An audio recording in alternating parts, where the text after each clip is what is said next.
नमस्कार। Eklavya IAS academy Dehradun की ओर से सभी तैयारी करने वाले युवाओं को नए साल की हार्दिक बधाई, शुभकामनाएं।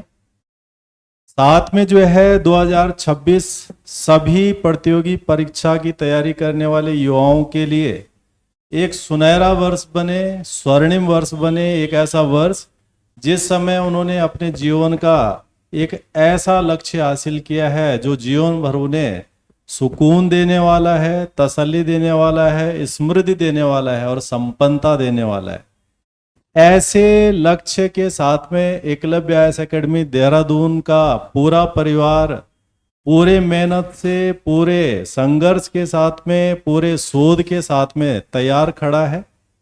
आज संस्थान के कुछ साथी यहाँ पर हैं और बहुत सारे साथी जो आज नहीं हैं। उन सभी की तरफ से उत्तराखंड में तैयारी करने वाले सभी विद्यार्थियों को नए वर्ष की पुनः हार्दिक बधाई, शुभकामनाएं। 2026 क्या विशेष रहने वाला है, इस पर संस्थान की रणनीति क्या है?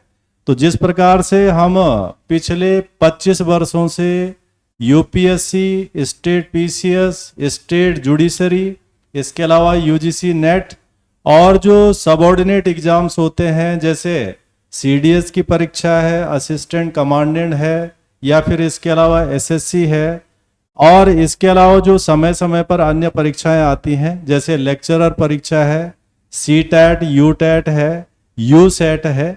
इन तमाम परीक्षाओं के लिए संस्थान के द्वारा सभी विद्यार्थियों को मार्गदर्शन किया जा रहा है और अनुभवी लोगों के द्वारा किया जा रहा है। आज हमारी जो रणनीति का एक डिस्कशन सामान्य रूप से देखने को मिलेगा।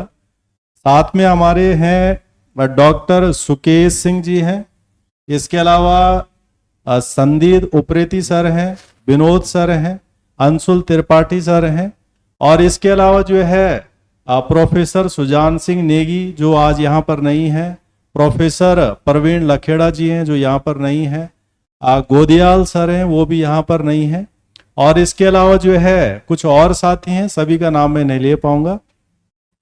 तो 2026 के लिए रणनीति क्या है? जैसे जो है सुकेश सर जो है ज्योग्राफी विषय में पीएचडी धारी हैं और अपने विषय के महारत रखते हैं।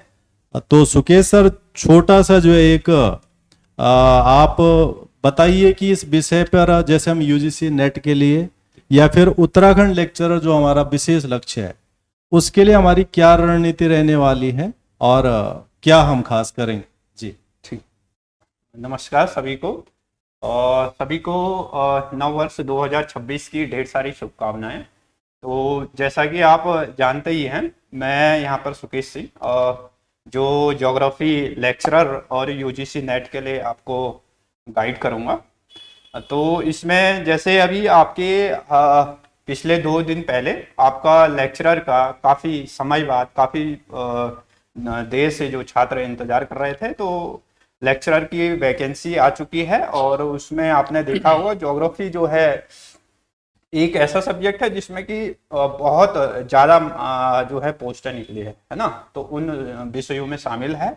तो आपको मैं यहाँ पे तैयारी कराऊंगा। तैयारी तो सभी कराते हैं, लेकिन उसमें क्योंकि पढ़ते तो सभी हैं, लेकिन क्या पढ़ना है और क्या नहीं पढ़ना है, क्या पढ़ना है उससे ज़्यादा है क्या नहीं पढ़ना है, तो उसकी भी जो है हम तैयारी कराएंगे कि किस तरीके से पढ़ना है। एक चीज था जी सर।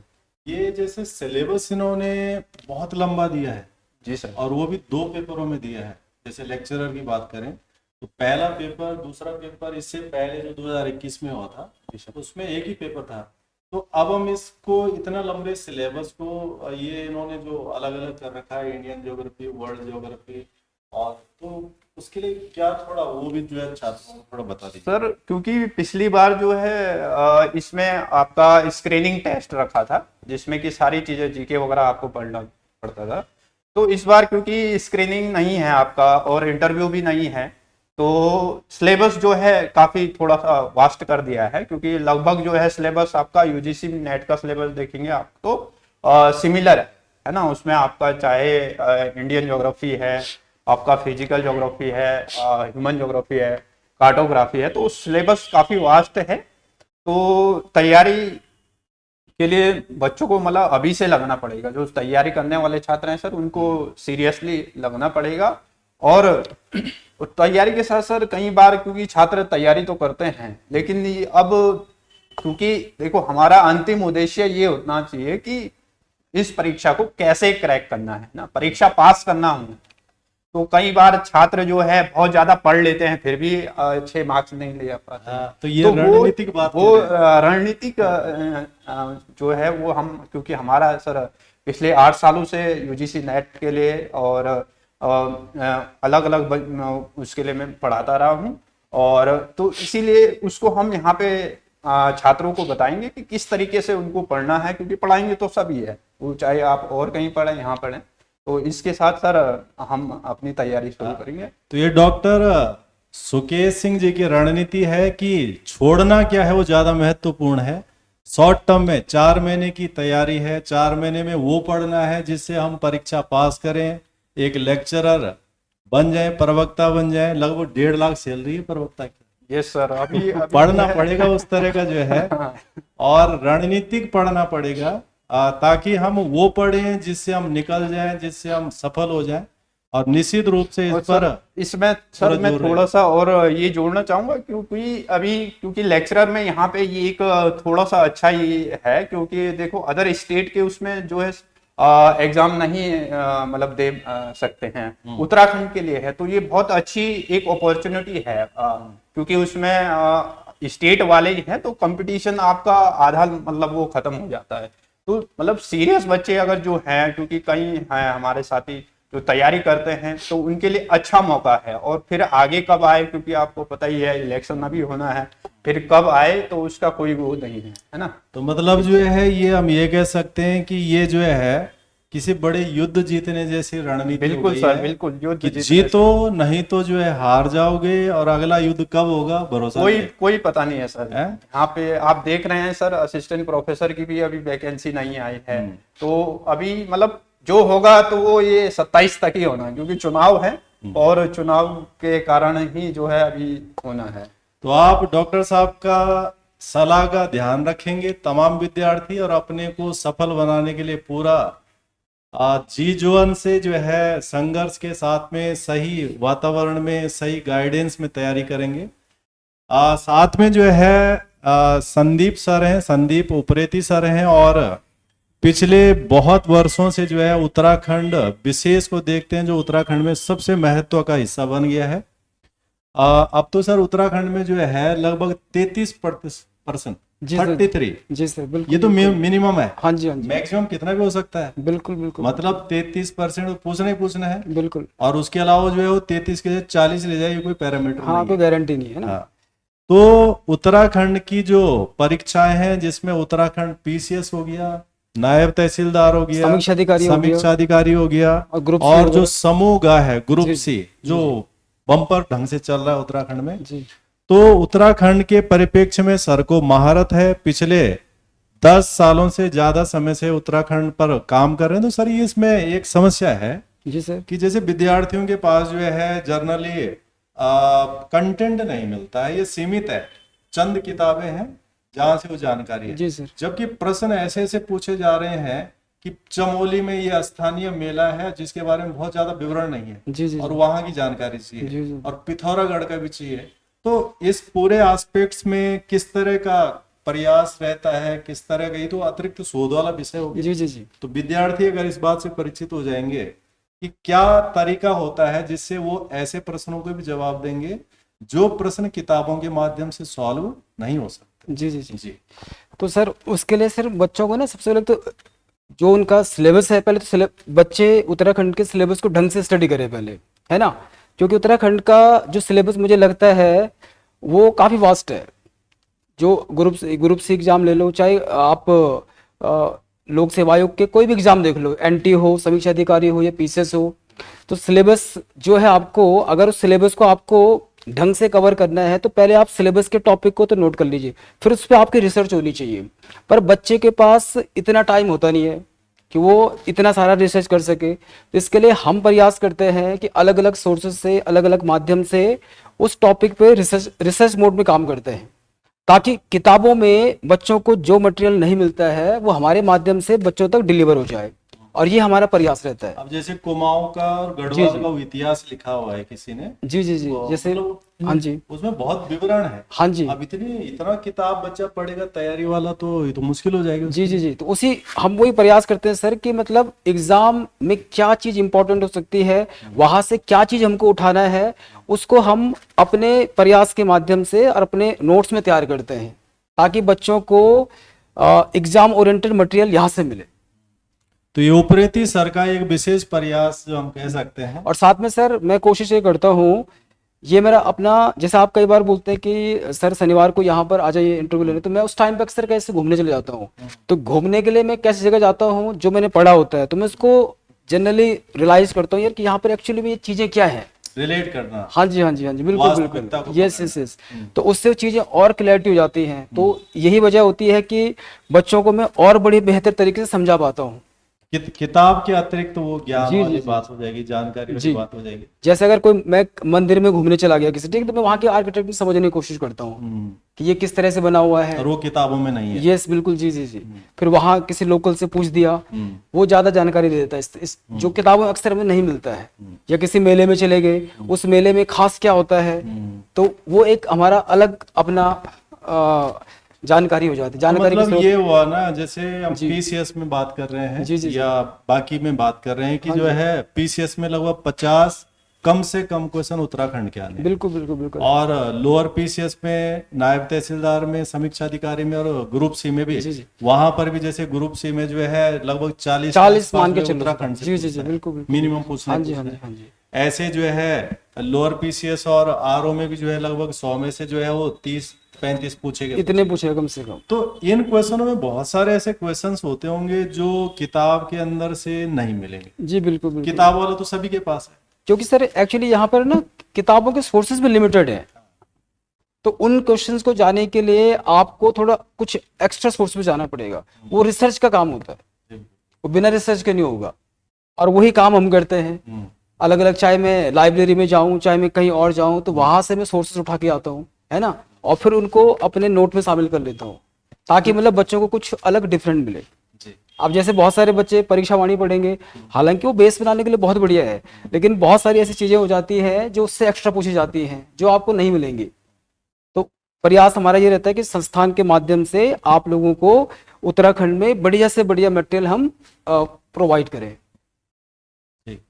तो ये विशेष प्रयास संदीप सर का नए साल में और ज्यादा बढ़ जाएगा, और ये एक तरह का विद्यार्थियों की तरफ से एक जिम्मेदारी है, या हम ये कहें कि हमारी एक उनके लिए एक कोशिश है कि उनको बेहतर से बेहतर हम दे सकें। जी सर, धन्यवाद।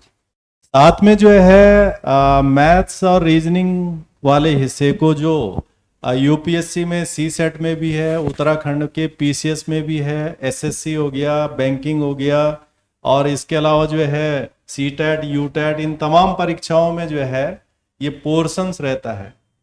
और इस पोर्शन को जो है यहाँ पर जो है विनोद सर देखते हैं। तो सर ये जो जैसे सी सेट वाला जो विषय था, अभी तक विद्यार्थी उसे ज़्यादा महत्व नहीं देते थे, और ये रहता था कि ठीक है जीएस को ज़्यादा फोकस करो, सी सेट हो ही जाएगा। पर कुछ पिछले 2-3-4 सालों में हर कोई यही कह रहा है कि जितना ध्यान जीएस को देना है उतना ही ध्यान सी सेट को, और रोज प्रैक्टिस करो। अब ये क्या हुआ है सर, क्या चीज़ आपको दिखी उसमें? ये सर आपने ये बात बिल्कुल सही कही, क्योंकि अगर हम पुराने पेपरों को देखें, अगर सी सेट वगैरह किसी भी एग्जाम के, तो उसमें जो क्वेश्चन बनते थे बहुत इजी क्वेश्चन बनते थे। नॉर्मली कोई भी एग्जाम अगर थोड़े टाइम देखे तो उनको कर पाएगा, लेकिन अगर 2-4 सालों से उनको एनालाइज करके देखा तो उनकी लैंग्वेज बहुत अच्छी बनाने लगे। हालांकि क्वेश्चन का कंटेंट पुराना ही है, लेकिन उनने लैंग्वेज पे काम करना शुरू कर दिया। वो लैंग्वेज एकदम समझ में नहीं आती है। और मैथ्स रीजनिंग सब्जेक्ट है, ऐसा नहीं है कि तुम एक दिन बना लो या 2 दिन कर लो और तुम उसको बिना देखे फिर अगली बार कर दोगे। ये सारा खेल प्रैक्टिस पर डिपेंड करती है। तो मेन क्वेश्चन के कंटेंट के साथ साथ आपको उसकी अप्रोच भी आनी चाहिए। अब आपको ट्रेडिशनल मेथड आती है, मान लेते हैं कि स्कूल के मेथड आते हैं। अच्छा, मतलब क्वेश्चन को घुमा दिया। तो जो अभी तक जीएस में होता था सिर्फ क्वेश्चन का बेस लेकर के, करंट जोड़ करके, फिर उसे ट्विस्ट करके, जी अब वही अप्रोच जो है सी सेट में भी इस्तेमाल हो गई, बिल्कुल। मैथ्स जिसके लिए कह रहे हैं भाई पूरा पढ़ो, पढ़ो, डिटेल से पढ़ो, रोज प्रैक्टिस करो, नहीं तो नई अप्रोच पकड़ नहीं पाएंगे, पकड़ नहीं पाए। एट ए टाइम पे समस्या हो जाएगी। तो इसीलिए सी सेट का इतना वैल्यू बढ़ गया। बढ़े। और ये जो एसएससी, बैंक पीओ और इन छोटे एग्जामों में जो वनडे एग्जाम्स होते हैं, उसमें किस तरह का आप ट्रेंड है और हम क्या कोशिश करेंगे उसके लिए?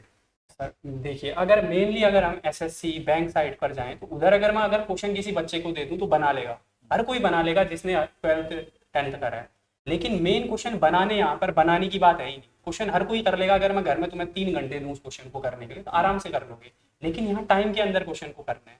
तो आपको बेसिकली मैथ्स का आना जरूरी नहीं है, यहाँ मैथ्स के साथ साथ आपको ट्रिक, उसके छोटे शॉर्ट फॉर्म करना और उसके साथ जो मेथड अप्लाई होती है, क्योंकि एक क्वेश्चन को करने के 4 से 5 मेथड होते हैं। तो आप एक मेथड जान के ये नहीं बोल सकते कि मैं इस एग्जाम को क्रैक कर लूंगा या इस तरीके से कर लूंगा, कि वो फिर पुराना हो जाएगा। मतलब ये वाला तरीका हो गया कि देहरादून से दिल्ली जाना है तो ये तो सबको पता है कि बस से भी जा सकते हैं, हवाई जहाज से भी जा सकते हैं, ट्रेन से भी जा सकते हैं, अपनी गाड़ी से भी जा सकते हैं, बट आपको बेस्ट चूज करना है। बेस्ट चूज वही करेगा जिसको सबको पता है। सबका पता। तो इन परीक्षाओं में ये जो तरीका है कि तरीका पकड़ना है, अप्रोच पकड़ना है, कमीशन क्या घुमा रहा है, क्योंकि कमीशन को पता है कि सारे पढ़ रहे हैं, सारे अब सारे में ट्रेडिशनल देके काम नहीं हो रहा है, तो क्वेश्चन को इस तरह से घुमाओ, ट्विस्ट करो कि जो है बच्चे को दिमाग लगाना पड़े, और दिमाग को एक दिन में नहीं लगा सकते, उसके लिए ट्रेन होना पड़ेगा, हैबिचुअल होना पड़ेगा, है। तो ये एक तभी संभव है जब इस तरह से प्रयास किया जाए, और विनोद सर का जो अनुभव है पिछले कई वर्षों का वो इस तरह से इस्तेमाल होगा, और नए साल में हम इस पे और कारगर ढंग से काम करेंगे, जिससे अधिक से अधिक लाभ जो है जी। यंग डायनेमिक टीचर है हमारे अंशुल त्रिपाठी। तो अंशुल, पहले नए साल की तो पहले शुभकामना दे दूं। Thank you so much sir for the opportunity. First of all Eklavya परिवार की ओर से सभी विद्यार्थी जो लोग देख रहे हैं सभी को नए साल 2026 की हार्दिक शुभकामनाएं। हम इस आशा के साथ यहाँ पर आप लोगों को ये विशेष दे रहे हैं कि ये जो 2026 है आप लोगों का बहुत ऑस्पिशियस रहे, बहुत अच्छा रहे। जो भी एम आप लोग सोच के शुरू किए हैं तैयारी को, आप 2026 में उसको फाइनल गोल तक पहुंचा पाए। अब ये जो है नया साल आ गया है, तैयारी करनी है, अच्छा करना है, ये तो बार बार आता है और यही जीवन है। पर हम 26 में जैसे पॉलिटिकल साइंस की बात करेंगे, और हम कहते हैं कि यूपीएससी में, स्टेट पीसीएस में इतने क्वेश्चन आ रहे हैं, इतने आ रहे हैं, इतना आ रहा है।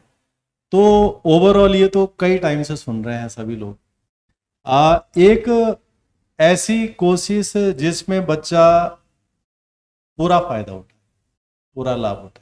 आजकल सभी चाहते हैं कम मेहनत करें, ज़्यादा लाभ हो।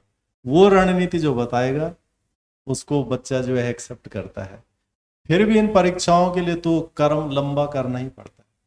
तो हम जो एक नई अप्रोच ढूंढने पॉलिटिकल साइंस पर्टिकुलर में, क्या सलाह देना चाहेंगे विद्यार्थियों को उस पार्ट में? सर फर्स्ट ऑफ ऑल, जैसे सुकेन सर ने कहा कि इस एग्जाम के लिए, लेक्चरर एग्जाम के लिए आपको ये पता होना चाहिए कि क्या छोड़ना है। यूपीएससी जैसे एग्जाम में आपको ये पता होना चाहिए कि आप कहाँ से मैक्सिमाइज कर सकते हैं अपने कंटेंट को। क्योंकि मैं अगर यहाँ पर कह दूं कि थोड़ा सा एक किताब पढ़ के हो जाएगा, 2 किताब पढ़ के हो जाएगा, सच ये है कि सर नहीं होगा। यूपीएससी अपने आप में आपका कैलिबर टेस्ट करता है। तो सर पहली बात तो हम लोगों को कुछ बेसिक चीजों का ध्यान रखना है, और बेसिक से सीधा सीधा याद आता है हमको एनसीईआरटी।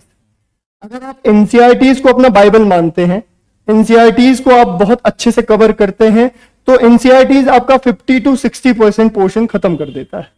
50 to 60% बहुत बड़ा नंबर है सर। मतलब जो है एनसीईआरटी माई बाप है। माई बाप है सर, बिल्कुल बिल्कुल कह सकते हैं कि एनसीईआरटी माई बाप है। परीक्षाओं का माई बाप, माई बाप है सर। 60% ऑथेंटिक, वो भी ऑथेंटिक सर। आप चैलेंज नहीं कर सकता कोई मतलब उसको। गलत है तो गलत, सही सही है तो सही है, माना बिल्कुल वही जाएगा। बिल्कुल। पॉलिटिकल साइंस की आपने सर बात की, तो पॉलिटिकल साइंस सर अपने आप में बहुत कैलिबर रखता है इस एग्जाम में। अगर 16 या 17 क्वेश्चंस पॉलिटिकल साइंस से आ रहे हैं, जो कि जनरली हम देख रहे हैं पैटर्न पूछा जा रहा है, तो 16 या 17 क्वेश्चंस में से मैंने आपको 60% के आसपास कहा, 10 या 12 क्वेश्चन डायरेक्टली एनसीईआरटी से बनाए जा सकते हैं। और पॉलिटिकल साइंस एक ऐसा सब्जेक्ट है यूपीएससी में जिसमें आप 16 अगर क्वेश्चन पूछे गए तो उसमें आप 14 करेक्ट करके आ सकते हैं बिना किसी डाउट के। एनसीईआरटीज पे हमने बात की। दूसरा, हम कुछ बुक्स के बारे में बात करते हैं जिनको हम सोर्स मानते हैं, और सभी लोग जानते हैं उस बुक का नाम लक्ष्मीकांत, एम लक्ष्मीकांत जो बुक है। अगर आपने एनसीईआरटीज और एम लक्ष्मीकांत कंप्लीट कर लिया तो प्रीलिम्स आपका कहीं नहीं जा रहा पॉलिटिकल साइंस के पर्सपेक्टिव से। तो ये आपको ध्यान रखना है सबसे अच्छा, पहले ये student। उत्तराखंड लेक्चरर की वैकेंसी भी आ रखी है, जी सर। और ताज्जुब की बात है कि 808 पोस्ट में सबसे ज्यादा वैकेंसी पॉलिटिकल साइंस में है, 111। गजब। इतना तो ये ऐसा हो गया कि पूरा जो है पूरा एक एग्जाम हो गया पॉलिटिकल साइंस। तो पॉलिटिकल साइंस के बच्चे उत्तराखंड में अपना गजब का भविष्य देख सकते हैं। बिल्कुल सर। 110 पोस्ट हैं, 111 बहुत अच्छा। तो बहुत गजब का है, और शायद इसके लिए गजब तैयारी हो जाए तो गजब परिणाम आ सकता है। जो सिलेबस भी उन्होंने एकदम डायनेमिक सिलेबस दिया हुआ है, इतना डायनेमिक सिलेबस दिया है कि आपको उसके लिए अच्छी पढ़ाई करनी पड़ेगी। लेकिन आपने अगर उसकी अच्छी पढ़ाई कर दी तो उसके बाद आपके बहुत सारे ऐसे एग्जाम्स हैं जो उसके अंदर अंदर कवर हो जाएंगे। पॉलिटिकल साइंस फिर आपको दोबारा अलग अलग जगह से पढ़ने की जरूरत नहीं है, और हमारा यहाँ पर यही काम रहेगा कि उसको कंटेंट को कंसोलिडेट करें। अगर हमने कंटेंट कंसोलिडेशन कर लिया तो बच्चे के लिए एक पेडेस्टल आराम से वो चढ़ा हुआ है, उसके लिए आसानी हो जाएगी चीजों को लेके। क्योंकि वो 2 पेपरों में जो दे रखा है बहुत लंबा, और दूसरा पेपर भी 3 सेक्शन में डिवाइड किया हुआ है उन्होंने। तो ये सबसे बड़ी बात है कि वो चाहते हैं कि आप अगर लेक्चरर भी बन रहे हैं तो आपके पास पॉलिटिकल साइंस में एक डाइवर्स विचारधारा हो, आइडियोलॉजी हो, तो आप उसको लेकर अगर बच्चों को पढ़ाएंगे तो उनका राजनीतिक विकास ज्यादा समझते हैं आयोग। हाँ, तो कुल मिला के जो है इसमें सभी चीजों में जो है विस्तार के साथ साथ में फिर उन्हें कंसोलिडेट करना, साथ में फिल्टर करना, मतलब आपको एक हीरा तराशना होता है। बिल्कुल बिल्कुल सर। और हीरा तराशने का तात्पर्य ये हो कि आपको सारी कमियां, जैसे उत्तराखंड में वो होता है सर साफ करने वाला सुप्पा सर, सुप्पा। तो संस्थान जो है सूप का काम कर रहा है जी जी। कि आप जो है सारा कूड़ा यहाँ छोड़ के जाइए, और सूप में क्या बचेगा सिर्फ अनाज। बढ़िया। प्योर, जी जी। और उसको छान लेगा कौन? आयोग। बिल्कुल बिल्कुल। तो आयोग के योग्य कैंडिडेट बन पाए हैं, ऐसा प्रयास एकलव्य परिवार का रहेगा। आज यहाँ पर जितने साथी शिक्षक हैं उसके अलावा 2-3 गुने और हैं जो आज यहाँ पर नहीं है, और चूंकि नया साल है तो सेलिब्रेशन जी जी बिल्कुल बिल्कुल। साथ में जो है उत्तराखंड पीसीएस के जो मॉक परीक्षाएं हैं, मॉक इंटरव्यू हैं, वो लगातार संस्थान में चल रहे हैं। 13 दिसंबर से आरंभ हो गए थे और लगातार ही हो रहे हैं। जिन भी विद्यार्थियों का मेंस क्वालिफाई हो रखा है और वो पीसीएस इंटरव्यू के लिए तैयारी कर रहे हैं, वो संस्थान के साथ में जुड़ सकते हैं। और ये क्लासेज सभी क्लासेज संस्थान में ऑनलाइन, ऑफलाइन, रिकॉर्डेड मोड में उपलब्ध होती हैं। वीकली मेजरमेंट कर सकें, एनालिसिस कर सके विद्यार्थियों का, उसके लिए हर फ्राइडे फिक्स टेस्ट होता है, प्रीलिम्स का टेस्ट, मेंस का टेस्ट, बाकी जितने भी परीक्षाएं होती हैं हफ्ते में एक बार टेस्ट होना ही होना होता है। इसके कारण सर लोगों की क्लास भी कम हो जाती है कई बार, परंतु करनी पड़ती हैं। और सैटरडे को पर्सनालिटी वाइज डिबेट है, ग्रुप डिस्कशन है और करंट अफेयर क्लास है। साथ में आजकल हमने कुछ ऑनलाइन क्लासेस भी डाली हैं, तो तमाम युवा जो इनसे साथ जुड़ सकते हैं वो ऑनलाइन क्लास दे सकते हैं। संस्थान की खुद की ऐप है द एकलव्य IAS, तो प्ले स्टोर पे जा करके उसे इंस्टॉल करके उसके अंदर फ्री कंटेंट है उनका इस्तेमाल कर सकते हैं। यूट्यूब चैनल है the Eklavya IAS academy Dehradun, उसके माध्यम से भी जो है संस्थान की जानकारी ले सकते हैं। वेबसाइट है theeklavyaIAS.com, वहां से भी जो है जानकारी जुटाई सकती। तो तमाम युवाओं को पुनः एकलव्य परिवार की ओर से 2026 की हार्दिक शुभकामनाएं, बधाई। जय हिंद, जय भारत, जय देवभूमि उत्तराखंड।